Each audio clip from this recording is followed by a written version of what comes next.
Hello everyone, welcome back to another episode of Gaming Basics. In today's video, I'm going to show you how to hide history on Mobile Legends. If you want to hide your history on Mobile Legends, then it is super quick and easy.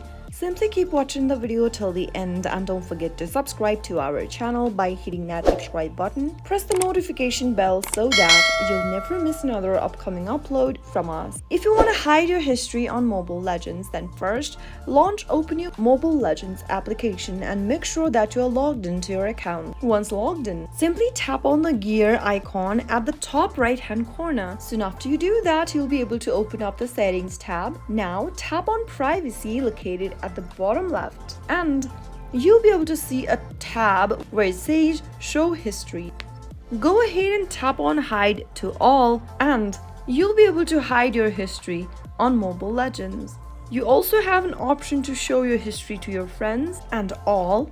Simply tap on the hide to all checkbox in order to hide history on Mobile Legends. That is how it can be done. If the video was helpful to you, go ahead and give us a thumbs up. I'll be back soon with more videos like this. Thank you for watching.